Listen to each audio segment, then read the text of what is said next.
Si Lyra, kasama ang kanyang matalik na kaibigang si Bella, ay nagsimula ng negosyo ng pagtatahi ng underwear. Simple lang ang buhay niya hanggang sa dumating ang isang rush order. 100 piraso ng underwear na iba-iba ang sukat at karamihan ay tibak. Ang delivery na ito ang magdadala sa kanya sa tuktok ng Montefalco Tower. Sa opisina ni Leo Montefalco, ang CEO na kasing lamig ng yelo. Ngunit ang delivery ay nauwi sa isang matinding misunderstanding. Hindi lang siya hindi binayaran ni Leo. Isinigaw pa ng lalaki sa kanya na hindi ito nagpatahi ng lingerie. At ininsulto pa ang premium quality na tahi nila. Sa kahihiyan at galit, gumanti si Lyra.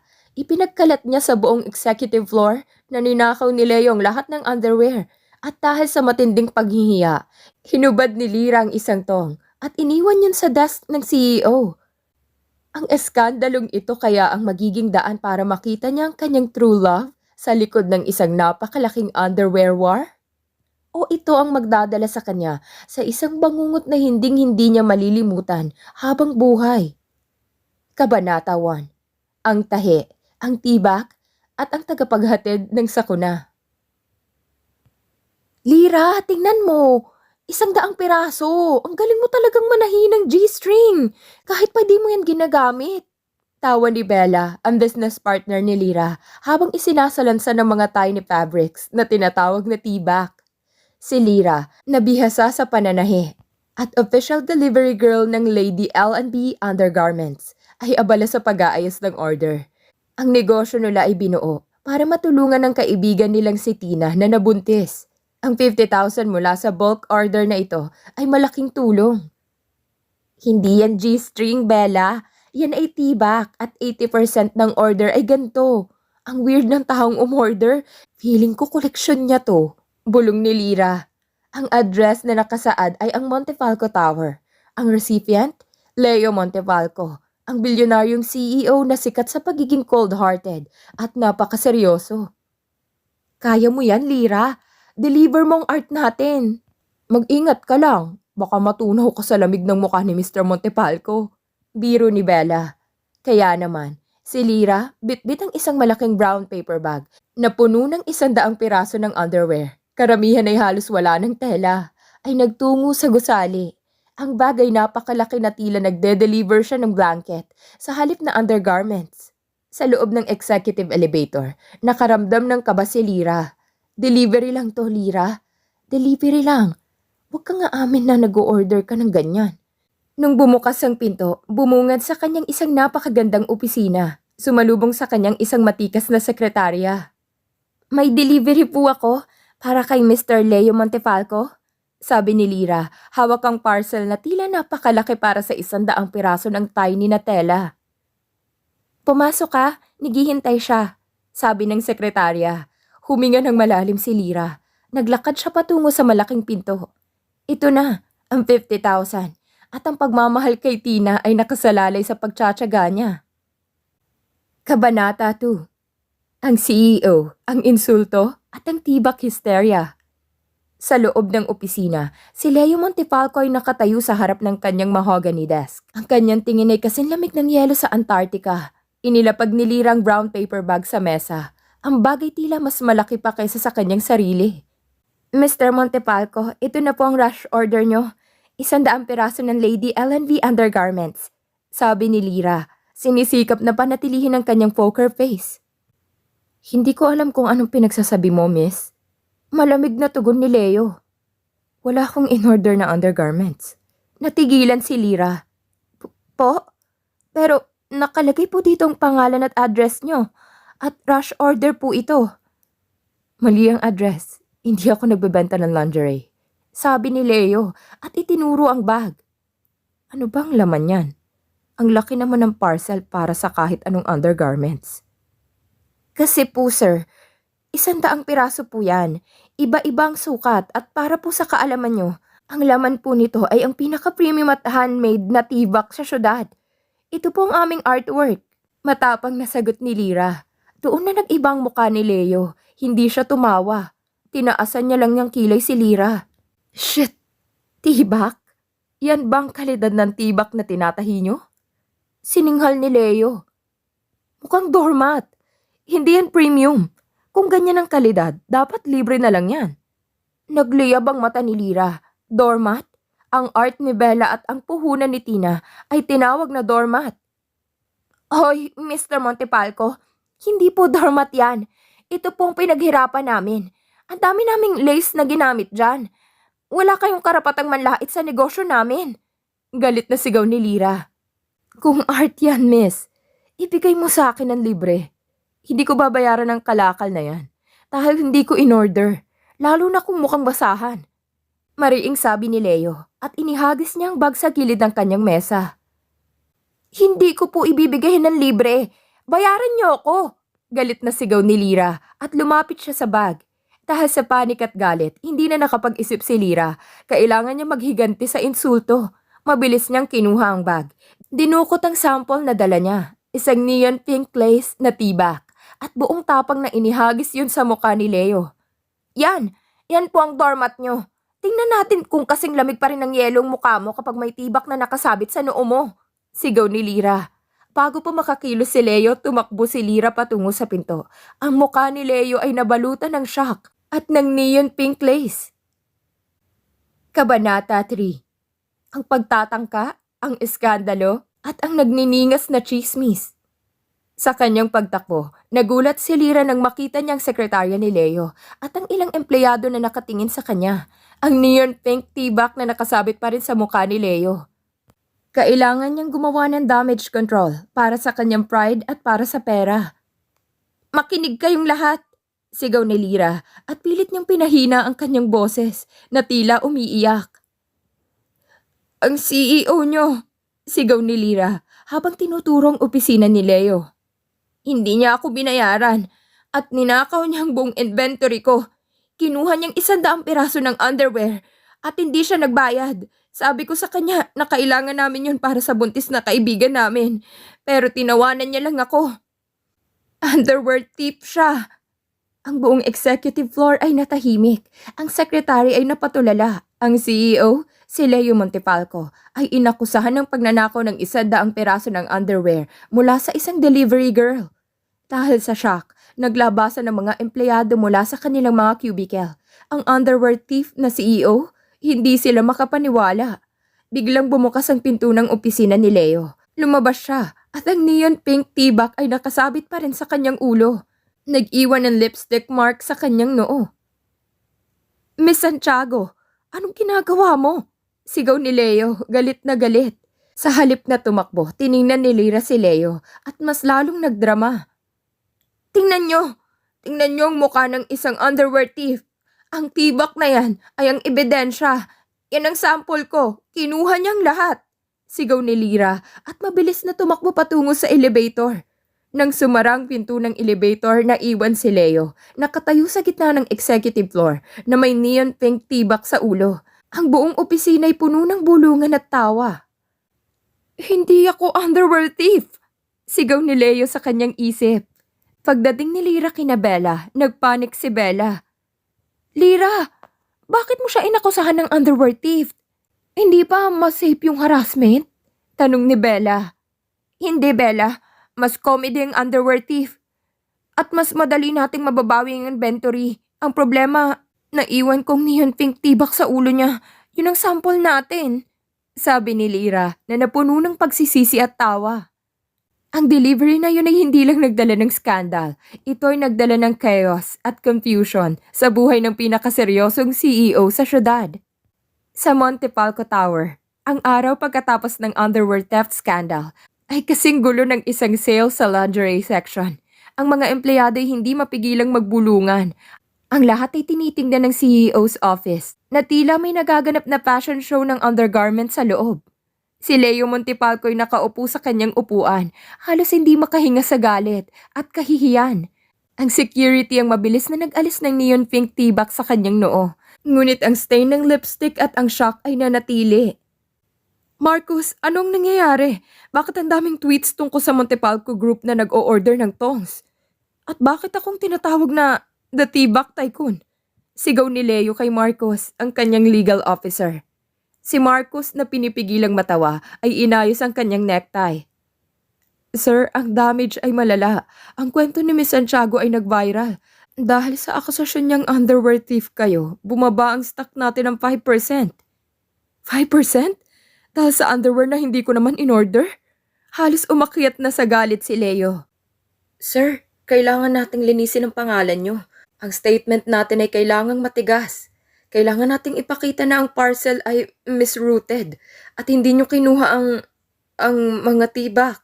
Paliwanag ni Marcos na hirap maging seryoso. Napakalaking misunderstanding. Nag-order ang tiyahin kong si Auntie Sofia para sa kanyang butik. Hindi ako. Akala ko documents. At ininsulto ko lang ang quality ng tela. Hindi ako magnanakaw. Pagtatanggol ni Leo, biglang may pumasok na cleaner sa opisina at sinubukan itong mag-alis ng mantsa sa desk. Sir, ito po ba ang ebidensya? Tanong ng cleaner at inabot ang isang plastic bag na naglalaman ng inihagis na brown paper bag. Ang 100 piraso ng underwear. Huwag mong hawakan yan. Dalhin mo yan sa evidence room. Hindi, ibig kong sabihin, storage room. Utos ni Leo. Tiningnan ni Leo ang brown paper bag. Underwear. 100 piraso. Tibak. Ang isang simpleng delivery ay naging skandal na nagpababa sa kanyang kumpanya. Kailangan kong mahanap ang babaeng yan, Marcus. Kailangan kong bawiin ang tibak scandal at ang stock market. Mariing sabi ni Leo. Kinagabihan, ginawa ni Leo ang isang bagay na hindi niya ginagawa. Nag-stalk siya. Pinaimbestigahan niya tungkol kay Lyra Santiago. Natuklasan niya ang Lady L&B undergarments at ang motive ni Lyra. Ang pera para sa kaibigang buntis. Hindi siya magnanakaw. Bulong ni Leo. Siya ay isang delivery girl na galit dahil ininsulto kong quality ng kanyang art. Biglang nakaisip ng ideya si Leo. Hindi niya pwedeng idemanda si Lyra. Dahil mas lalaki ang skandal, kailangan niya magkaroon ng counter-scandal na mas nakakatuwa. Marcus, tawagan mo si Miss Santiago. Sabihin mo gusto kong makipag-ayos, pero may demand ako. Utos ni Leo. Nang tanungin ni Marcus kung ano ang demand. Sabihin mo babayaran ko siya ng 100,000 piso at ang mga tibak niya kung tatanggapin niya ang trabaho bilang personal assistant ko. At kailangan niyang isuot ang neon pink tibak sa ulo niya sa unang araw ng trabaho. May ngiting sabi ni Leo. Si Marcos ay napatulala. Tibak sa ulo, sir? Para saan po? Para patunayan sa mundo na hindi ako magnanakaw at para patunayan na nakakatawang sitwasyon, hindi sexually explicit. Paliwanag ni Leo. At kailangan ko ng PA na fearless at may sense of humor. Pag-uwi ni Marcus, agad niyang tinawagan si Lyra. Si Lyra, Bella at Tina ay naghahanda na ng press release para lalong sirain si Leo nang biglang tumunog ang telepono. Hello? Sino po sila? Tanong ni Lyra, nag-iingat. Si Marcos to, ang legal officer ni Mr. Montepalco. May offer siyang hindi mo tatanggihan. Sabi ni Marcos na sinisikap na panatilihan ang kanyang professionalism kahit pa may tibak senaryo. Ikwento ni Marcos ang alok, 100,000 piso. Ibabalik ang 100 piraso ng underwear at tatanggapin ni Lyra ang posisyon bilang personal assistant ni Leo Montepalco. Po? PA? Ako? Ang delivery girl na nag-akusa sa kanya ng underwear theft? Halos matumba si Lyra sa gulat. Opo, may kondisyon. Kailangan mo tanggapin ang trabaho sa loob ng 3 buwan. At sa unang araw mo, kailangan mong mag-selfie kasama si Mr. Montepalco na pareho kayong may suot na tong sa ulo. Paliwanag ni Marcos na halos mapasigaw sa huling bahagi. Natawa ng malakas si Lyra. Underwear sa ulo? Si Mr. Montepalco? Ginagawa ba akong comedy stunt nito? Opo, Miss Santiago. Yan ang counter-attack ni Mr. Montepalco. Kailangan niyang patunayan sa mundo ng skandal ay hindi sexually explicit, kundi isang absurd na misunderstanding at comedy. Paliwanag ni Marcos. Tiningnan ni Lyra si Bella at Tina, na ngayon ay halos hindi na humihinga sa sobrang tawa. Lyra, tanggapin mo na. 100,000 at ang 100 piraso ng tibak. Solve lang problema ni Tina. Sigaw ni Bella. Pero magiging PA ako ng tibak tycoon. Baka bigla niya akong utusan na tahiin ang curtains niya. Sabi ni Lyra, nagdadalawang isip. Isipin mo, Lyra, hindi lang pera yan. Yan ang access mo sa pinakaseryosong lalaki sa syudad. Magiging insider ka. Makakapaghanap ka pa ng mga client. Pangungumbinsi ni Tina. Sa huli ang opportunity at ang comedy ay nanalo.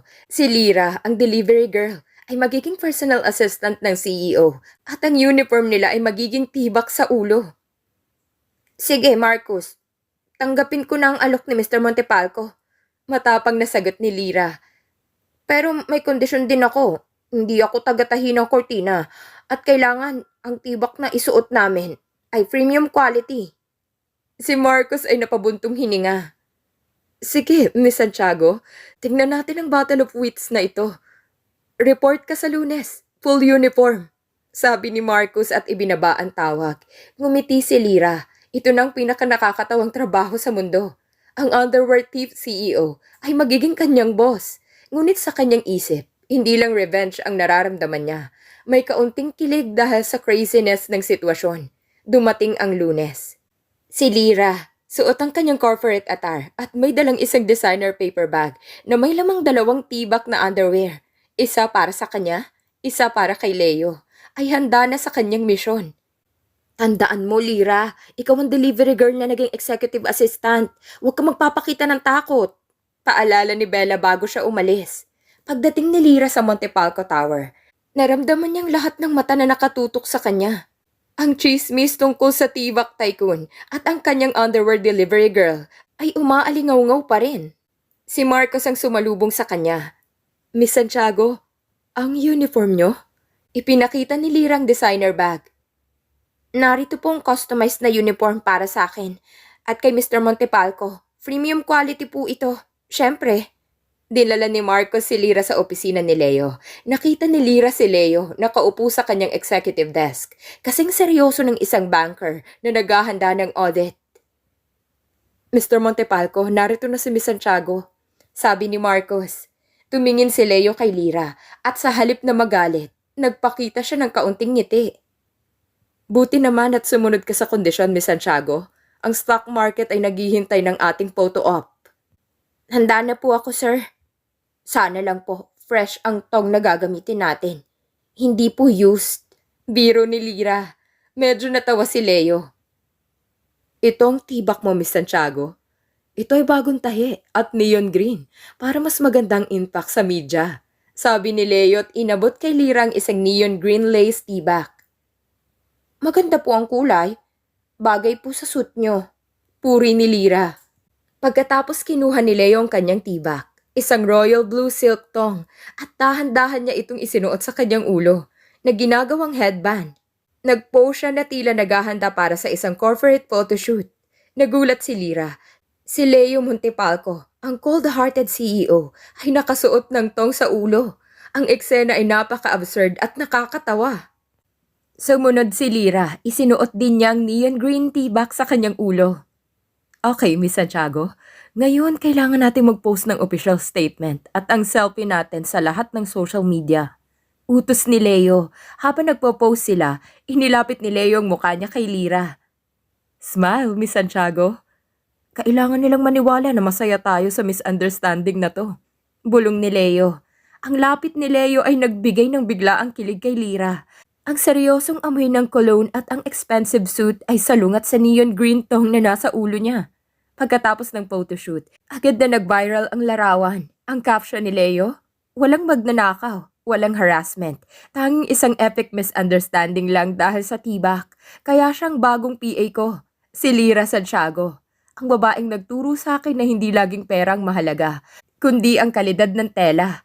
Welcome to the team, Tibak Warrior. Ang stock market ay agad na tumaas. Ang publiko ay natuwa sa sense of humor ni Leo. Nagtagumpay tayo, Miss Santiago, sabi ni Leo habang tinatanggal ang royal blue tong sa kanyang ulo. Opo, sir. Pero sana po, hindi na maging uniform to, sabi ni Lyra habang inaayos ang buhok. Depende yan sa performance mo. Ngayon, kunin mo ang schedule ko at ipaliwanag mo sa akin kung bakit yan ang premium quality na tela na ginamit nyo. Utos ni Leo na may matindi at challenging na tingin. Simula nun, si Lyra ay hindi na lang personal assistant. Siyang designated ambassador of underwear quality sa Montepalco Group. Ang lahat ng empleyado ay tinitingnan siya na may paghanga at tawa. Okay, Miss Santiago. Ngayon, gusto kong ipaliwanag mo sa akin ang detalyado. kung bakit ang 100 piraso ng tibak ay nagkakahalaga ng 50,000 pesos. Utos ni Leo habang nakaupo sila sa kanyang opisina. Si Marcus ay naroon din, handang magtala ng minutes of the meeting. Inilabas ni Lira ang isang tibak mula sa drawer niya. Ginawa niyang sample kit ang kanyang drawer. "Sir, tingnan niyo po to," sabi ni Lira at ipinakitang isang tiny piece of silk and lace. Ang value po ay hindi lang sa tela, kundi sa tahe, sa side stitch po. Gumamit kami ng double lock para hindi madaling masira kapag nilabhan. At ang lace po, "Sir, hindi po to nangangati." Habang ipinapaliwanag ni Lira, ipinakita niyang inner parts ng underwear. Si Leo, ang billionaire CEO na nagdedesisyon sa multi-million-dollar deals, ay seryosong nakikinig sa features ng tong. Si Marcus ay nagpipigil ng tawa habang isinusulat sa kanyang notes, tibak, double lock, stitch, non-irritable lace. "At sir, ito pong pinakamahalaga," sabi ni Lira at itinaas ang tong sa hangin. "Ang tibak po ay hindi lang underwear. Ito po ay confidence. Ang pakiramdam na wala kang suot ay nagpapalakas ng loob. Kaya nga po, ang tibak ay popular sa mga power woman." Nagulat si Leo sa enthusiasm ni Lira. "Power woman?" tanong ni Leo. "Opo. Kaya po kayo tinawag na tibak tycoon, sir, dahil nagbibigay kayo ng power sa mga kababaihan. Dapat po, yan ang gamitin nating marketing strategy." Biro ni Lira. Biglang natawa si Leo. Ang tawa niya ay genuine at loud. Ito ang unang pagkakataon na nakita ni Lira si Leo na tumawa ng buong puso. Ang coldness ay biglang nawala at nakaramdam ng kaunting init si Lira. "Sige, Miss Santiago, kung power ang usapan, kailangan kong maintindihan ang function nito. Pakita mo sa akin kung paano ito isusuot." Utos ni Leo na seryoso pa rin. Si Lira sa sobrang gulat ay halos matumba. "Po? Sir, hindi po ako pwedeng mag-model sa inyo at lalong hindi niyo po yan pwedeng isuot. Kailangan kong maintindihan ng product bago ako mag-launch ng marketing strategy, Miss Santiago." "Hypothetically," sabi ni Leo at itinaas ang kanyang kamay. Upang maiwasan ang awkwardness, kumuha si Lira ng isang manikin na ginagamit nila sa display ng mga corporate uniform. Isinuot niya ang tibak sa manikin. "Tingnan niyo po, sir. Ang design ay para ma-emphasize ang curves at para hindi makitang lines sa ilalim ng fitting skirt." Paliwanag ni Lira na professional pa rin.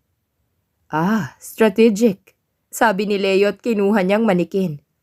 Tiningnan niya ito ng matagal. Naramdaman ni Lira ang matinding kilig. Ang bilyonaryong CEO may hawak na manikin na may suot na tibak at seryosong pinag-aaralan ng design. "Okay, Miss Santiago, naiintindihan ko ng basic principles. Ngayon, schedule natin ng meeting sa marketing department. Gagamitin natin ang kwento natin, ang tibak scandal, para mag-launch ng bagong campaign." Utos ni Leo. Ang tibak tutorial ni Lira kay Leo ay nagbunga. Nag-organisa si Leo ng isang emergency meeting kasamang marketing department para ilunsad ang campaign na gagamitin ng kanilang viral scandal. Ang ating campaign ay tatawaging The Power Tong, Underneath the Confidence. Anunsyo ni Leo sa marketing team. At ang ating spokesperson ay si Miss Lira Santiago, ang babaeng nagturo sa akin ng kahulugan ng kalidad. Lahat ng marketing team ay napatingin kay Lira. Hindi sila makapaniwala na ang delivery girl na nag-akusa sa CEO ay ngayon ang kanilang muse. Si Lira, na ngayon ay mas confident dahil sa kanyang new status, ay tumayo. Ang power tong po ay hindi lang tungkol sa minimal fabric. Ito ay tungkol sa minimal distraction. Kaya naman, tayo ay maging fearless at unconventional. Habang nagmi-meeting, napansin ni Lira na si Leo ay hindi nakatingin sa presentation. Nakatingin siya kay Lira at may ngiti sa kanyang labi. "Miss Santiago, may lipstick mark ka sa ngipin." Biglang bulong ni Leo. Agad na napatakip si Lira sa kanyang bibig. Nahiya siya, ngunit biglang dinugtungan ni Leo ang kanyang bulong. "Kahit may lipstick mark ka, mas maganda ka pa rin kaysa sa mga modelo na nakikita ko sa magazine." Naramdaman ni Lirang matinding kilig. Ang CEO na laging seryoso ay nagbibigay ng flirtatious compliments. Bilang launching gimmick, nagpasya si Leo na kailangan nilang mag-video. Ang concept, si Leo, bilang CEO ay nagsasorry kay Lira dahil sa pagtawag niya sa tibak na doormat. Sa video shoot, Si Lyra ay nakasuot ng corporate outfit, ngunit may hawak na isang tibak. Si Leo ay nakasuot ng suit at seryoso, ngunit may bahid ng awkwardness. Miss Santiago, I am sorry. Ang tibak ay hindi doormat. Ito ay art. Sabi ni Leo sa camera. Halos hindi niya kayang tingnan si Lyra sa mata. Tanggap ko na pong apology niyo, Mr. Montefalco. Pero bilang ambassador, kailangan nating patunayan na komportable talaga ang tibak. Sabi ni Lyra at inutusan niyang prop man na maglagay ng 2 silya sa gitna. Ano yan, Miss Santiago? Tanong ni Leo. Kailangan po nating umupo sa loob ng 10 minuto, sir, para maipakita natin sa mundo na kahit anong gawin, ang tibak ay hindi na-expose o nakaka-awkward. Paliwanag ni Lyra. Doon na naging awkward ang sitwasyon. Umupo si Lyra ng elegant at confident. Si Leo naman ay umupo ng stiff at maingat. Tila natatakot na baka biglang maglabasan sa tongs ang kanyang expensive trousers. Relax, sir. Hindi po ako maglalabas ng tibak sa likuran niyo. Biro ni Lyra. Hindi ako sure, Miss Santiago. Ang lahat ay posible sa tuwing ikaw ang kasama ko. Sagot ni Leo na may sarcastic, ngunit amused na tono. Nang matapos ang shoot, nag-viral ulit ang video. Ang sense of humor ni Leo at ang fearless na personalidad ni Lyra ay naging hit. Ang stock market ay tuluyan ng umakyat. Ang scandal ay naging marketing success. Matapos ang matagumpay na Power Town campaign, naging abala si Lyra sa pagiging PA ni Leo. Ngunit hindi lang business ang focus ni Leo. Gusto niyang maintindihan hands-on ang negosyo ng kanyang assistant. Ang pananahi.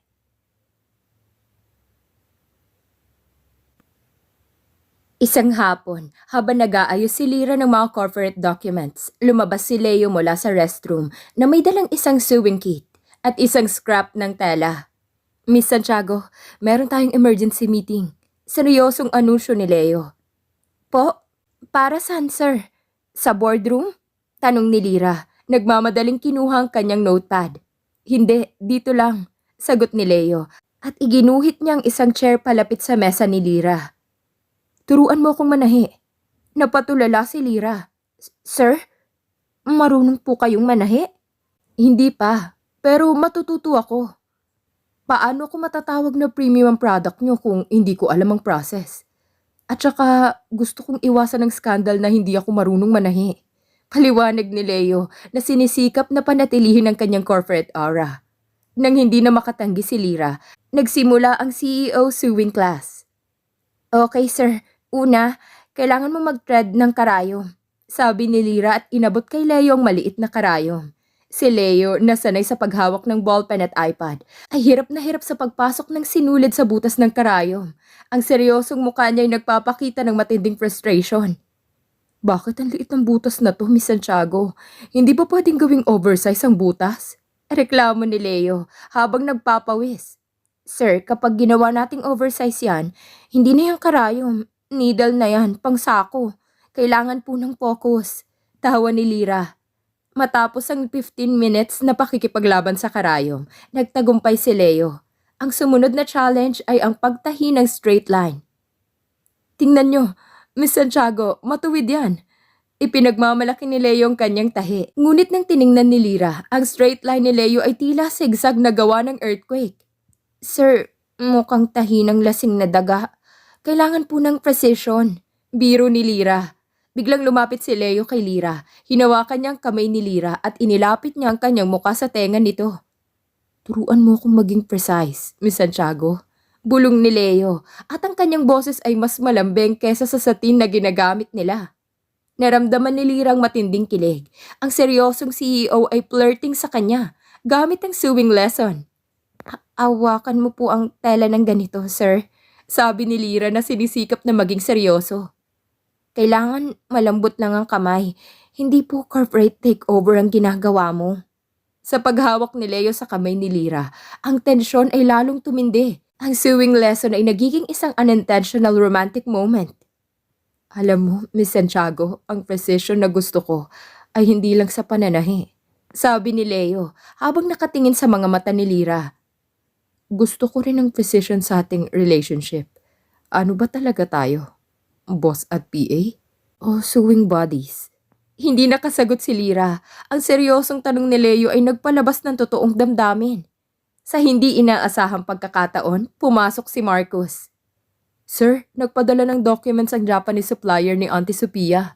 Sabi niya gusto niyang i-meet ang Tibak Warrior na nagpatawa sa buong Montepalco Group. Agad na lumayo si Leo kay Lira at inayos niyang scrap ng telang tinahi niya. Ang sewing lesson ay natapos ng mabilis. Dumating ang araw ng pagpupulong kasama ang Japanese supplier ni Auntie Sophia. Si Lira, bilang official ambassador of underwear quality, ay inutusan ni Leo na maghanda. Ang meeting ay gaganapin sa executive lounge ng Montepalco Tower. Miss Santiago, huwag kang maging overly enthusiastic tungkol sa lace. Konting professionalism. Paalala ni Leo na ngayon ay mas relax na, pero seryoso pa rin. Opo sir, basta huwag niyo po kong tawaging doormat. Biro ni Lira. Pagdating ng delegasyon, laking gulat ni Lira. Ang Japanese supplier ay walang iba kundi si Auntie Sophia Montepalco mismo. Ang fashion mogul at owner ng sikat na lingerie boutique sa Tokyo. Si Auntie Sophia ay isang glamorous na babae na may matatalim na mata at stylish na suit. Nang makita siya ni Lira, agad siyang tumawa ng malakas. Ikaw ba ang Tibak Warrior? Ang babaeng nagturo kay Leo na ang tong ay hindi doormat? Brava, my dear! Sabi ni Auntie Sophia at niyakap niya si Lira ng mahigpit. Magandang araw po, Madam Sophia. Bati ni Lira, naguguluhan. Huwag mo akong tawaging madam, auntie na lang. At dahil sa skandal nyo, nagbenta ako ng tibak sa Japan. Kaya thank you sa marketing. Masayang sabi ni Auntie Sophia. Pagkatapos ng maikling pagbati, nagsimula ang meeting. Ang tunay na agenda ay lumabas. Si Auntie Sophia ang nag-order ng 100 piraso ng underwear. Pasensya na, Miss Santiago. Ang order ay para sa aking boutique. Gusto kong i-test ang quality ng local craftsmanship nyo. Paliwanag ni Auntie Sophia. Ngunit ang delivery ay nagkahamali ng recipient at napunta sa seryosong si Leo. Ang address na inilagay ko ay ang headquarters, hindi ang personal office ko. Napatulala si Lira. Kaya pala, hindi talaga koleksyon ni Leo ang tibak. Pero, bakit po 80 peraso ang tibak? Tanong ni Lira na laging curious. Dahil sa Japan, mas popular ang minimalist fashion. At gusto ko ng rush order dahil may fashion show kami sa susunod na buwan at kailangan namin ng fillers. Tumawa si Auntie Sophia. Ngunit biglang naging seryoso si Auntie Sophia at tumingin siya kay Leo. Pero Leo, bakit mo tinawag na doormat ang premium na tahi ni Miss Santiago? Ikaw bang nag-utos na i-test ang durability nito? Tanong ni Auntie Sophia. Sorry, Auntie. Hindi ko alam na yun ang delivery. Akala ko documents. Pagtatanggol ni Leo, biglang tumingin si Auntie Sophia kay Lira. Miss Santiago, ang quality ng tahi niyo ay outstanding. Gusto kong makipag-partner sa inyo.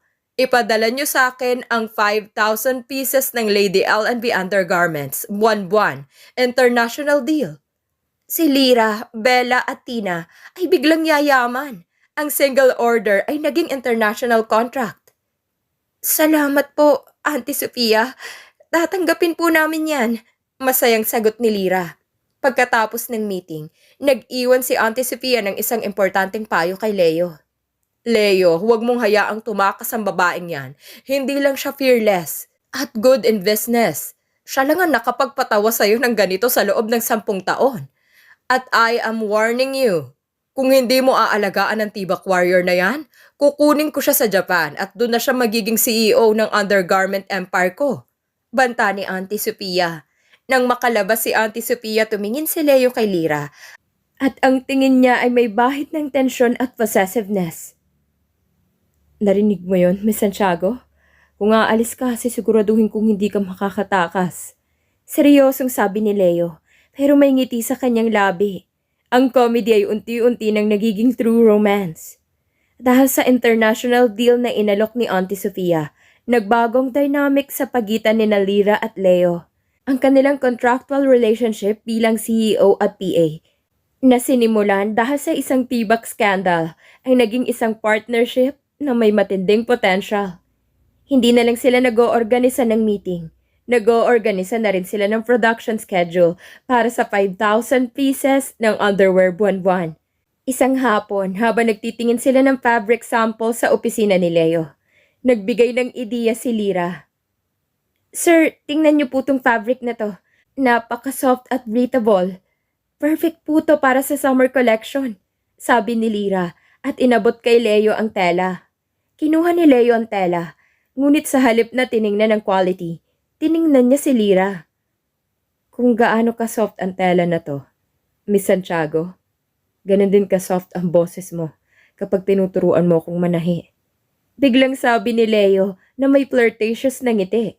Namula si Lyra. Sir, professional po tayo. Sino nagsabing hindi professional ang compliment? Ang pag-a-appreciate sa softness ng boses ng isang business partner ay essential para sa team dynamic. Paliwanag ni Leo na pinipilit na maging seryoso. Sa mga sumunod na araw, napansin ni Lyra na si Leo ay hindi na cold-hearted. Naging mas maingat siya kay Lyra. Lalo na dahil sa pagbubuntis ni Tina at ang stress sa production. Miss Santiago, kailangan mong umuwi ng maaga. Kung magkasakit ka, sinong magtuturo sa akin ng precision stitching? Utos ni Leo, hindi yun utos ng boss, kundi ng isang taong nagmamalasakit. Isang gabi, may biglang kumatok sa kondo ni Lyra at Bella. Si Lyra, nag-aalala, ay dahan-dahang binuksan ang pinto. Sino po yan? Tanong ni Lyra. Bumungad sa kanya si Leo Montefalco, nakasuot ng casual jacket at may hawak na 2 plastic bag, isa galing sa sikat na fast food chain at isa galing sa pharmacy. Miss Santiago, napag-alaman ko na nagtatrabaho pa rin kayo hanggang gabi, kaya nagdala ko ng dinner. Seryosong sabi ni Leo. At dahil malamig ang aircon nyo, nagdala ko ng heating pad at ginger tea para kay Miss Tina. Nagulat si Lyra. Sir? Bakit po kayo nag-abalang pumunta rito? Para patunayan sa stock market na hands-on ako sa Lady L&B undergarments. Biro ni Leo. At para lang malaman ko na tama ang thread count ng tahi nyo. Sa loob ng kondo nila, ang bilyonaryong CEO ay nakaupo sa plastic chair sa tabi ng sewing machine. Kumakain ng burger at seryosong nakikinig sa mga plano ni Lyra at Bella para sa bulk order. Ang delivery boy natin nag-upgrade. Ngayon delivery CEO na. Tawa ni Bella na kinikilig. Mr. Montefalco, salamat po sa abala. Sabi ni Lyra na ngayon ay mas komportable na. Tumingin si Leo kay Lyra at ang tingin niya ay hindi na business o comedy. Miss Santiago, ang deal natin ay matatapos na. Ang 3 buwan ay malapit na. Pero nag-iisip ako ng extension. Sabi ni Leo. Extension po sa contract? Tanong ni Lyra. Hindi. Extension sa real relationship natin. Seryosong sabi ni Leo. Ayokong umalis ka. Ang company ko at ang buhay ko ay nagiging mas masaya at mas colorful dahil sa tibak mo. Naramdaman ni Lyra ang matinding kilig. Ngunit bago pa siya makasagot, may biglang tumawag kay Leo. Ito si Marcus. Sir, may problem tayo. Ang finance department ay nagpadala ng audit kay Miss Santiago. May nag-aakusa na gumagamit siya ng company resources para sa private business niya. Nag-aalalang sabi ni Marcus. Ang balita mula kay Marcus ay nagdulot ng panic. May nag-aakusa kay Lyra na ginagamit niyang mga resources ng Montefalco Group para sa Lady L&B undergarments. Isang seryosong corporate violation. Imposible, Marcus. Si Lyra ay hindi gumagamit ng company resources para sa personal business. Ang tahi niya ay ginagawa niya sa bahay. Galit na sabi ni Leo sa telepono. Habang nasa kondo pa rin siya ni Lyra. Pero sir, ang complaint ay galing sa isang anonymous source ng finance at malaking chance na may nagbablockmail sa inyo gamit si Miss Santiago. Paliwanag ni Marcus. Tiningnan ni Leo si Lyra. Ang mukha ni Lyra ay puno ng takot at pag-aalala. Hindi ko po ginawa yan, Kyle. Ibig kong sabihin, Leo, wala po akong ginamit na resources nyo. Kahit paperclip. Pagtatanggol ni Lyra. Alam ko, Miss Santiago, at hindi ko hahayaang siraan kanila. Kung may gustong sirain ang deal natin kay Auntie Sophia, ako ang haharap sa kanila. Mariing sabi ni Leo. Doon na naramdaman ni Lyra ang kakaibang protection mula kay Leo. Hindi na siya isang boss na naghahanap ng cover story. Siya ay isang partner na handang ipagtanggol siya. Kinabukasan, Naging tense ang atmosphere sa Montefalco Tower. Si Lyra, sa halip na mag-ayos ng schedule, ay humarap sa audit team kasama si Marcus. Miss Santiago, nagpadala kayo ng personal email gamit ang company server patungkol sa delivery ng 5,000 tongs. Sabi ng chief auditor, ito ay misuse ng corporate technology. Hindi po misuse yon. Ang deal po namin ni Auntie Sofia ay official deal ng Montefalco Group para sa promotional merchandise. Depensa ni Lyra. Pero ang Lady L&B Undergarments ay personal business nyo, Miss Santiago. Diin ng auditor. Biglang pumasok si Leo sa meeting room, galit na galit. Ang Lady L&B Undergarments ay hindi na personal business. Ito ay subsidiary ng Montefalco Group. Sigaw ni Leo. Lahat ng nasa meeting room ay natigilan. Nang nag-viral ang T-Box scandal at bumaba ang stock market, nagpa siya kaming magkaroon ng joint venture kasamang Lady L&B para sa lifestyle brand namin. Paliwanag ni Leo na sinisikap na magmukhang seryoso sa decision na just made up. At dahil si Miss Santiago ang creator ng Power Tong, siyang vice president ng Montefalco lifestyle brand. Anunsyo ni Leo. Si Lyra at ang lahat ng auditors ay napatulala. Si Lyra, ang delivery girl, ay naging vice president. Ang corporate violation ay naging promotion. Ang emails na ginamit niya ay official communication para sa subsidiary. Kaya walang violation, mariing sabi ni Leo.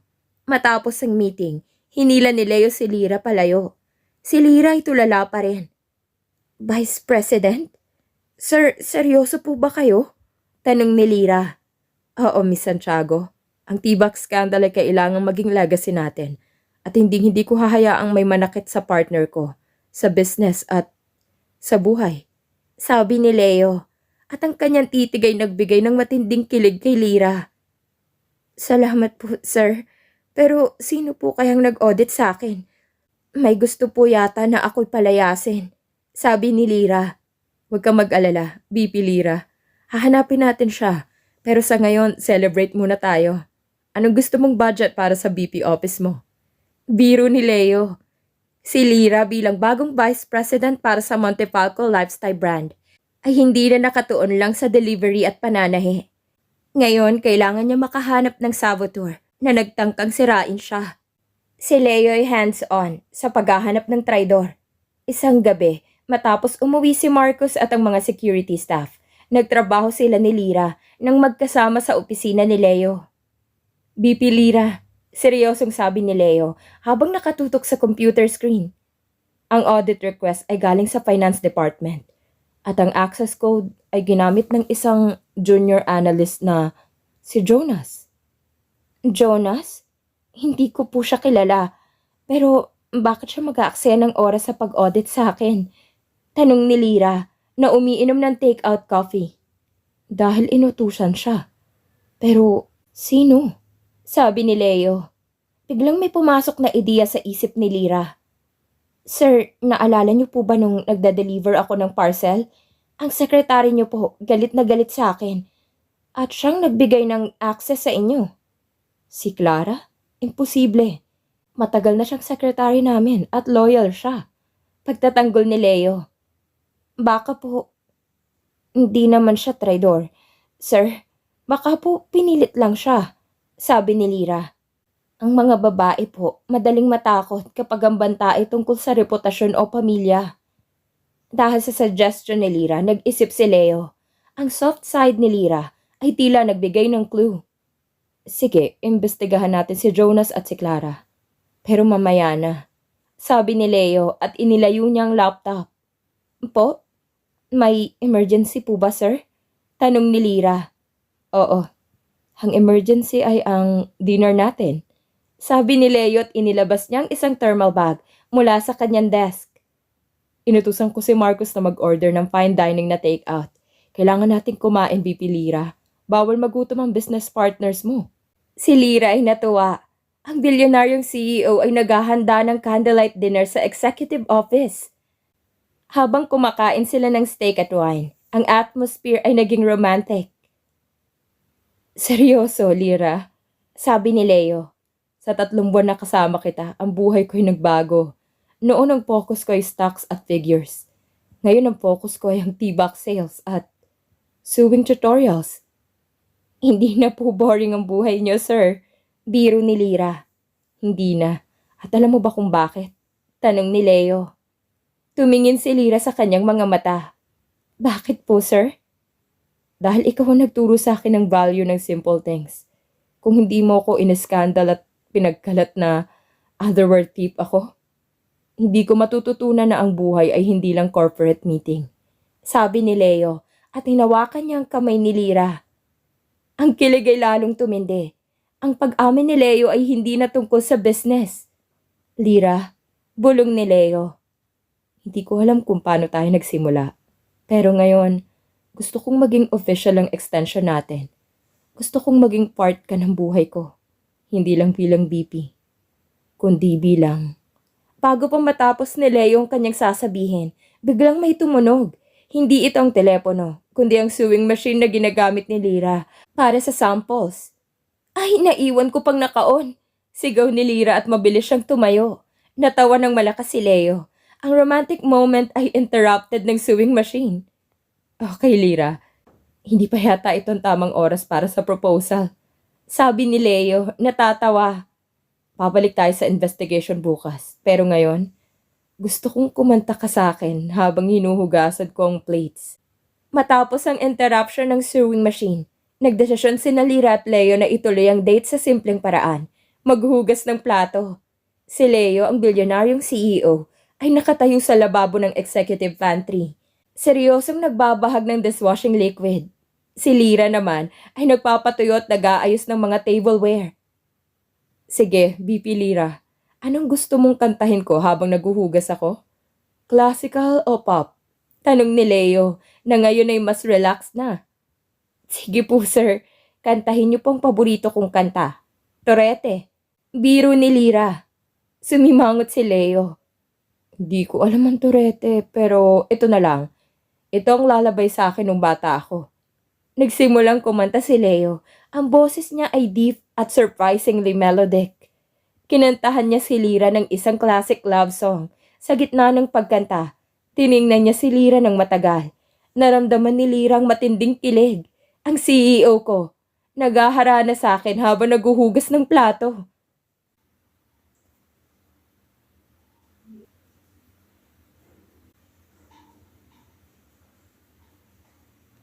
Nang matapos ang kanta, seryosong tiningnan ni Leo si Lira. Lira, nung una akala ko, deal lang to. Pero ngayon, gusto kong magsimula tayo ng totoo. Ayokong umalis ka sa buhay ko.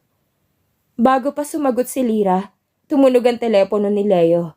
Ito si Marcos at ang boses niya ay puno ng panic. Sir, may importanteng update. Na-trace namin si Jonas. Hindi siya ang traidor. Si Clara ang sekretarya niyo, ang nag-utos sa kanya. Sigaw ni Marcos sa kabilang linya. Napatigal si Lira at Leo. Si Clara, ang loyal na sekretarya ni Leo, ang may pakana ng sabotage. Bakit si Clara, Marcos? Tanong ni Leo, naguguluhan. Sir, may personal vendetta siya. Nagsimula yun nung ginawa niyo si Miss Santiago na ambassador ng TBAC. Sabi niya siya raw ang mas karapat dapat na maging BP niyo. Dahil matagal na siyang nagseserbisyo. Paliwanag ni Marcos. Biglang naintindihan ni Lira ang lahat. Ang inggit sa promotion at ang glory na nakuha niya dahil sa TBAC scandal ang nagtulak kay Clara na maging traidor. Kaya pala galit na galit siya nung nag-iskandalo ko nung una. Bulong ni Lira. Hindi siya loyal sa inyo, sir. Loyal siya sa posisyon at sa title. Si Leo ay hindi makapaniwala. Ang loyal na empleyado niya ay nagtangkang sirain ang subsidiary niya dahil sa jealousy. Sige Marcus, ibigay mo sa kanyang resignation letter niya. At siguraduhin mong matatanggal ang lahat ng personal files niya sa system. Utos ni Leo, ang boses ay cold at determined. Matapos ang tawag, humarap si Leo kay Lira. Pasensya na Lira, di ko napansin ang toxic environment sa paligid ko. Ang mata ko'y nakatuon lang sa corporate deals at sa personal dynamics. Sabi ni Leo. Okay lang po sir. Ang tibak pong nagturo sa inyo na maging hands-on sa details. Biro ni Lira. Hinawakan ni Leo ang mukha ni Lira at seryoso siyang tiningnan. Hindi na Sir at VP Leo. At Lyra. Hindi ko nahahayaang may makaistorbo pa sa atin. Ang deal ko sa'yo ay tapos na. Ngayon, gusto kong magsimula tayo ng bagong deal. Ang deal ng pag-ibig at pamilya. Hindi na naghintay si Lyra. Ang sincerity sa mata ni Leo ay sapat na. Tumango siya. Hinalikan ni Leo si Lyra. Hindi ito awkward o comedy. Ito ay sincere at passionate. Ang first kiss nila ay naganap sa executive pantry, sa tabi ng lababo at sewing machine. Matapos ang first kiss sa executive pantry at ang pagkatuklas sa traidor, nagdesisyon sina Leo at Lyra na gawing official ang kanilang relasyon. Ngayon, kailangan ni Leo na ipakita kay Lyra ang kanyang romantic side. Lyra, kailangan natin magkaroon ng first date, official. Sabi ni Leo sa umaga habang nagiinom sila ng kape sa opisina. Sige Leo, pero low-key lang, ayoko maging cover story ulit ako ng tabloids. Biro ni Lyra. Nagplano si Leo. Sa halip na mag-book ng exclusive restaurant, nagdesisyon si Leo na dalhin si Lyra sa isang amusement park. Isang lugar na hindi niya pa napupuntahan mula noong bata siya.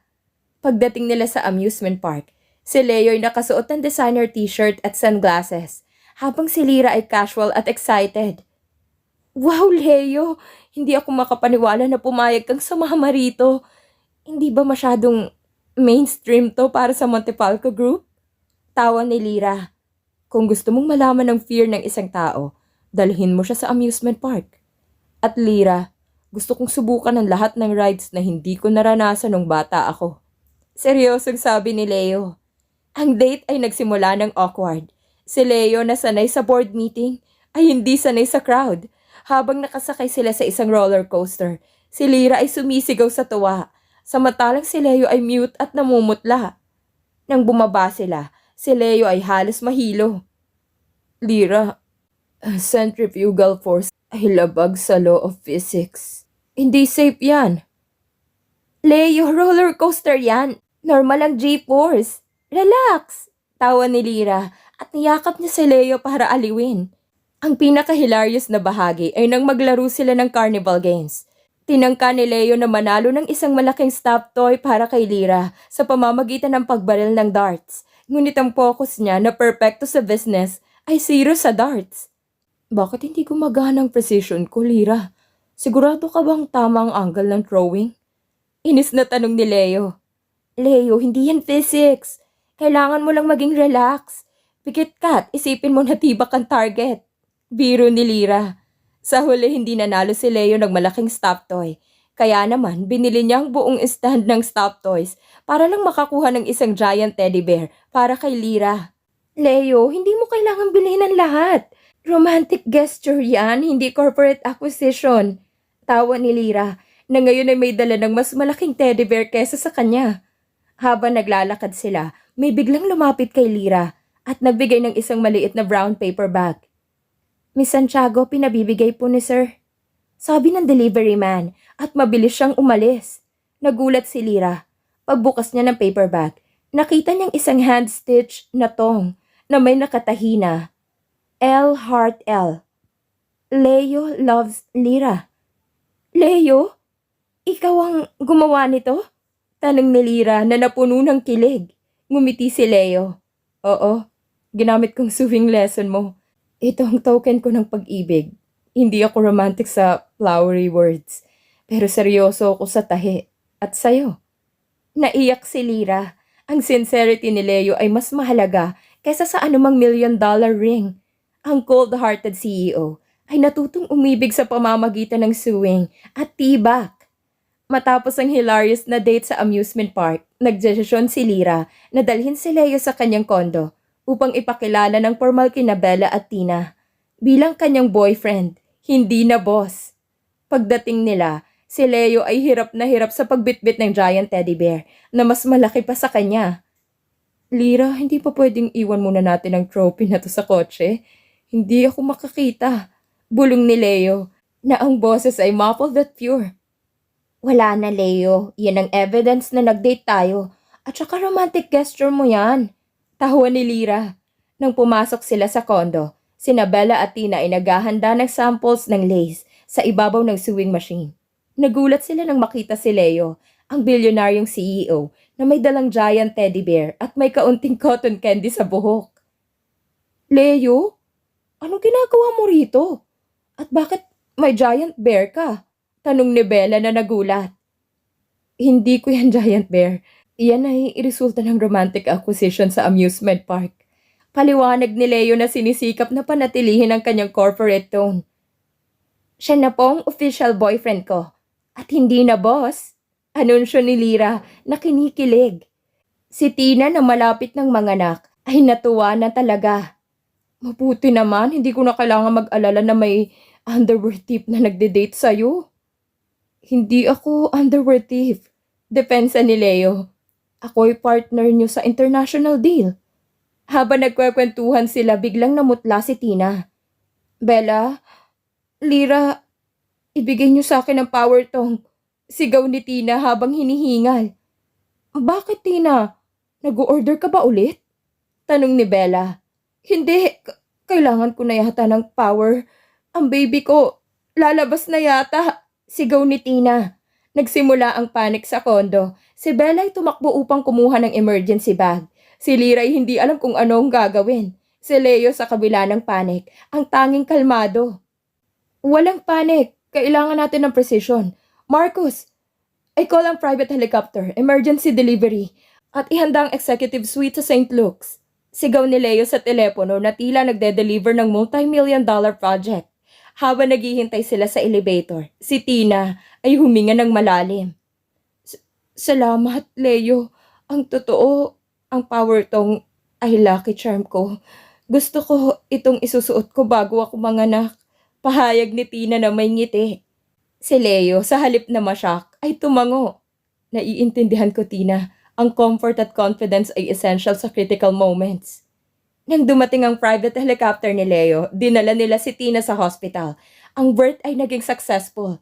Isinilang ni Tina ang isang baby girl. Pagkatapos ng delivery, nasa suite sina Lyra, Bella at Leo. Nagdiriwang. Salamat, Leo. Ikaw ang nagligtas sa amin. Sabi ni Lyra. Wala yun, Lyra. Ang pamilya ay laging priority. Hindi lang ako CEO. Ako ang boyfriend na handang mag-deliver ng baby. Tawa ni Leo. Matapos ang baby delivery ni Tina at ang pagiging official ng relasyon ni Leo at Lyra, nagdesisyon si Leo na oras na para i-upgrade ang kanilang partnership sa susunod na level. Si Lyra ay abala sa executive office ni Leo. Nag-aayos ng schedule para sa international shipment ng power tong. Walang ideya si Lyra sa planong sorpresahin siya ni Leo. BP Lyra, may emergency meeting tayo. Seryosong sabi ni Leo habang pumasok sa opisina. Saan sir? May problem po ba sa quality control? Nag-aalalang tanong ni Lyra. Hindi sa quality control. Ito ay tungkol sa lifetime contract. Sabi ni Leo at iginiya si Lyra papunta sa isang private lounge sa executive floor na bihirang gamitin. Pagpasok ni Lyra, nagulat siya. Ang silid ay puno ng lace at silk fabric. Hindi wedding decorations, kundi mga samples ng power tong nila. Sa gitna ng lounge ay may isang manikin na may suot na custom-made na wedding gown na may lace details mula sa Lady L&V undergarments. Sa tabi ng manikin ay nakalagay ang isang brown paper bag, kasing laki ng parcel na dinala ni Lyra noong una. Leo, ano to? Fashion show ba tayo? Tawa ni Lyra, naguguluhan. Lumuhod si Leo. Hindi niya kinuhang singsing mula sa box. Sa halip, kinuha niyang isang brown paper bag at inilabas ang isang hand-stitched tong na may inukit na Marry Me sa lace nito.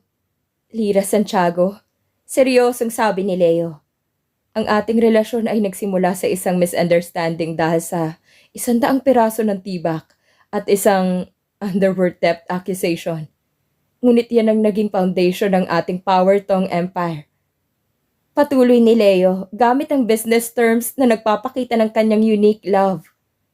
Nang sinubukan kong magtahi, natutuwa kong maging precise at patient.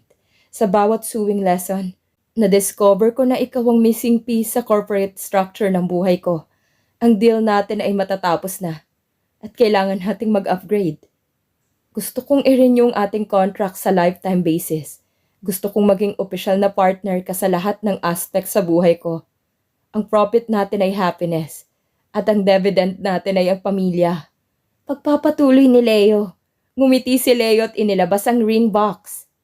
Lira, tatanggapin mo ba ang aking irrevocable, non-negotiable, and exclusive lifetime contract? Tatanggapin mo pang diamond ring na to? At ang tibak na may signature stitching ko? Will you be my wife? Naiyak si Lira sa tawa at kilig. Ang proposal ay napaka-awkward at professional at romantic sa parehong pagkakataon. Oo, Leo. Tatanggapin kong lifetime contract. Basta may profit sharing tayo sa happiness. Masayang sagot ni Lira. Isinuot ni Leo ang singsing at hinalikan niya si Lira. Hindi nagtagal dumating sina Bella, Tina at Marcos. Sabi ko na nga ba, walang makakatakas sa power tong. Sigaw ni Auntie Sophia na biglang lumabas mula sa isang sulok. Isang taon ang lumipas, ang Montefalco Tower ay hindi na lang simbolo ng corporate power. Ito'y simbolo na rin ng power tong empire at ng love story ni Leo at Lira. Ang kasal ay ginanap sa rooftop garden ng tower na may tanawin ng buong siyudad. Si Lira suot ang custom-made ng wedding gown na may lace details mula sa Lady L&B ay naglalakad sa aisle. Si Leo na ngayon ay mas relax at masayahin, ay nakatitig sa kanya at hindi na cold-hearted CEO. Miss Santiago, bulong ni Leo nang magkaharap sila. Hindi ko akalain ng isang rush delivery ng undergarments ay magdadala sa akin sa forever contract. Hindi rin po ako makapaniwala, sir. Pero ang precision ng pag-ibig nyo ay mas matibay pa sa double lock stitch namin. Kinikilig na sagot ni Lira. Ang seremonya ay puno ng tawa. Ang ring bearer ay walang iba kundi ang anak ni Tina na may dalang cushion na may disenyong miniature tibak. Gaya ng paboritong lucky charm ni Tina. Ang pangako ng pag-ibig, ang final contract. Sa pagpapalitan ng sumpaan, ginamit ni Leo ang paborito niyang business terms. Lira Santiago, I swear to God and to the entire Montefalco Group of Companies. Seryosong sabi ni Leo. Ito ang aking final irrevocable vow. Hindi ko natatawaging doormat ang artwork mo. Ipinapangako ko na maging loyal ako sa'yo. Mas loyal pa sa stockholders ko. Ang investment ko ay sa happiness natin at ang dividend ko ay ang future family natin. Tinatapos ko na ang lahat ng contract ng loveless life. You are my lifetime acquisition. Naiyak si Lira sa tawa. Ang sweetness ng vow ay galing sa isang corporate mogul. Leo Montefalco, I swear, sabi ni Lira. Tinatanggap kong lahat ng terms of conditions mo. Ipinapangako ko na hindi ako magde-deliver ng underwear sa iba. Magiging vice president ako ng Tibak Empire natin at magiging forever partner mo. Ipinapangako ko na hindi ka na maboboring sa buhay mo. I will be your chaos, your comedy, and your true love. Ang huling kilos ng pag-ibig. Nang halikan ni Leo si Lira, ang crowd ay nagsigawan.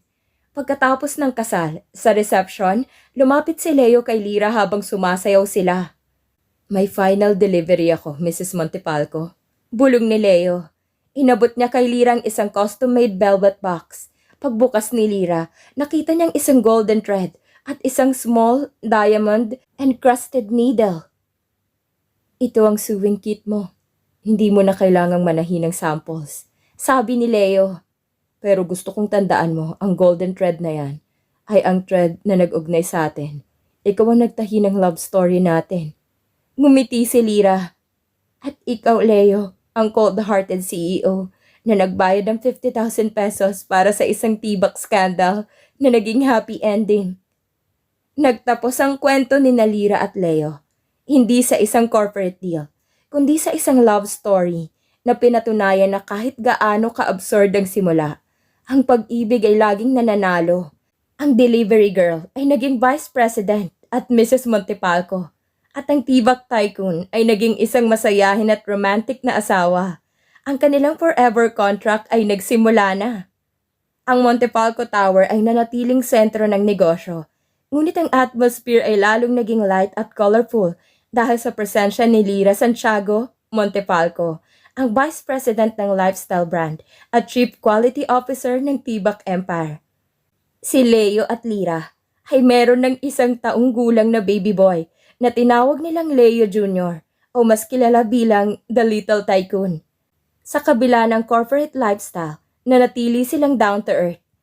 Si Lyra ay patuloy na gumagawa ng innovative designs kasama sina Bella at Tina, at ang Lady L&B undergarments ay naging global success.